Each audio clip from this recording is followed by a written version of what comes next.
Hey guys, thanks for being here. I'm John Rittar from WatchSpec.com. Today I want to start our discussion on how to regulate a watch. If you are wearing a mechanical or an automatic watch that's either running too fast or too slow, I want to take you through the step-by-step process of how to regulate that movement to get better accuracy for free.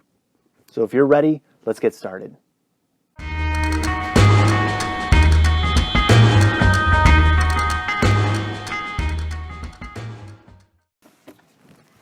Okay, so here we go. I do have notes in front of me. This is a detailed procedure. I want to make sure I'm not going to miss anything for your sake as I explain things. I want this to be very clear for you guys. So I will be referencing these notes. Just so you know, there is a written guide that goes along with this video. You can find it at watchspec.com. I will leave a link in the notes below. So please use the video and the written guide together. So let's get started. Watch regulation. What does that even mean? So in a mechanical or an automatic watch, there's a lot of gears and springs inside. There's one spring in particular called the hairspring. The hairspring basically controls how fast the watch beats. So watch regulation is actually the process of adjusting the tension of that watch to either speed up or slow down the movement or the beat of the watch. And that is what sets the accuracy of the watch. So what we are going to do is regulate the movement to get improved accuracy. So mechanical watches, as I mentioned, there's a lot of components in here. There's a lot of engineering and ingenuity and quality and craftsmanship that goes into this. That, to me, that's what makes it so cool, and you can't beat a mechanical or an automatic watch. So cool. But you could imagine with all those components, so many things meshing together, it's hard to make a product that is perfectly accurate. So that's where regulation comes in. Now, watch regulation is something that watch manufacturers actually do, but it is an extra step in their process, and extra processes cost extra money. That drives up the cost of the watch. So for watches in the lower price ranges, say sub $500 range, you're not going to find many watches that are regulated to a high precision. In higher line watches, of course, if you're spending $1,000 or more, you're going to get higher quality movements or more accurate movements by regulation out of those manufacturers. But for a more value watch, you're not going to see that regulation. So that's where we have the opportunity to take that on ourselves and do the regulation to improve that accuracy.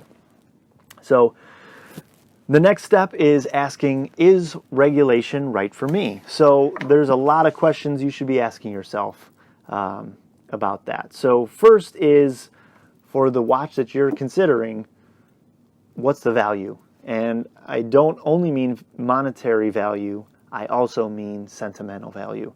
So if you have talking monetary first, if you have a very expensive watch, you're not going to take a Rolex and open up the back yourself. You're going to use a Rolex shop or a certified professional to do that for you. I don't recommend messing around with such an expensive timepiece like that on your own, no matter how good you are.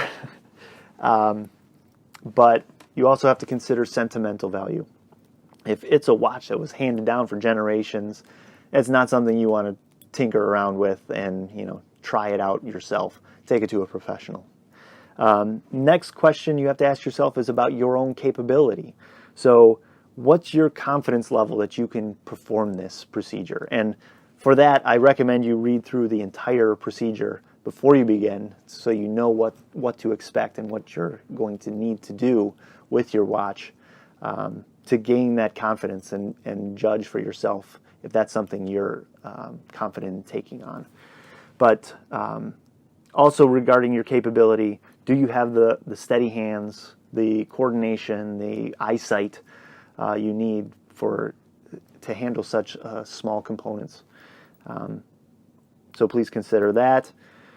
Next is, what is the accuracy of your watch? If your watch is running, I would say sub 10 seconds per day error, don't bother. I mean, that's pretty good accuracy. So you have to balance that.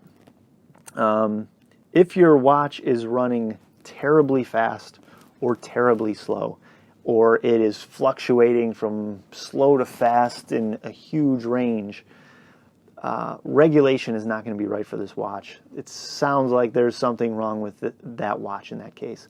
So I recommend taking it to a professional, having them diagnose and repair that watch. Next is consider what kind of watch is this and what's the impact of opening that watch. And I'll give an example for that. I have a Seiko Turtle, the SRP 775, and that is a certified diver. Now that watch is typically running from 9 to 11 seconds slow per day. It's not terribly inaccurate, could be better, but I'm happy with it. But I also consider that is a certified diver. Now, certified divers, that means if there's a watch that's a certified diver, 100% of those watches coming off that line are pressure tested to the water resistance level listed on that dial. So this being a diver 200 meter, it's 200 meter equivalent water tested and certified. If I go ahead and open up the back of that, I lose that certification. I've adjusted or affected the sealability of the O-ring or gasket that's on that back plate. And for me, running roughly 10 seconds slow per day, it's not worth losing that certification. So that's an example of how you have to consider for your watch and your situation, is regulation right for you? Other things to ask yourself: what do professionals charge in your area for regulation?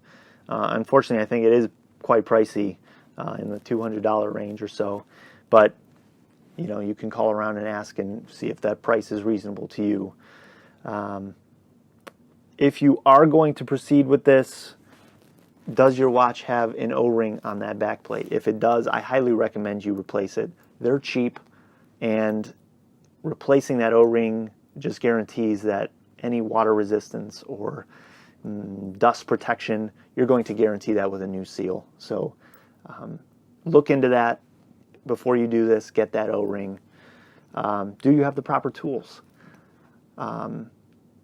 There are specific tools. So for example, this is a screw down case back type, and you need a tool that can grip this properly. I don't recommend you go in here with a couple of screwdrivers tinkering around. You're going to scratch something. So make sure you have the right tools. And I'll leave a link below for a toolkit that I bought off of Amazon, super cheap. It's got everything you need. It's actually a great toolkit. I've used it plenty, and it's, like I said, it's inexpensive, so you're not breaking the bank, and it'll do whatever you need to do with a watch. So those are all the things you should consider before you dive into this yourself. So if you've gone through all those, you've asked yourself all those hard questions, it still seems right for you, then awesome, let's get started with that. The best way for you guys to see this process and learn the process is if you watch me do it myself and you see how I do it. So I'm actually going to be regulating my own watch. This is the Seiko SNK 809. Currently it's running about 8 seconds slow. That's not bad. Honestly, I wouldn't be doing this regulation process if it wasn't to help you guys learn. But hey, it's a win-win. I get to try to improve the accuracy of this and teach you at the same time. It's a great opportunity for both of us. Before we start opening this up and tinkering around with things, first we have to know where we stand with this. So we need to understand what's the current accuracy. And to do that, we have to understand the accuracy in real time. So to do that, there's a series of steps that we have to take. So there is a software available called Audacity. It's a free open source software that you can download for Windows or Mac. And that is what we will be using to record the beat of our watch, get that audio trace, and basically see over a 60-second period how much is our watch deviating from the perfect atomic clock. And that's how we are going to understand what's our current accuracy. So for that, I'm going to dive into the computer and give you guys image of my screen, and we'll walk through the process of recording and understanding our accuracy. So let's go over to the computer.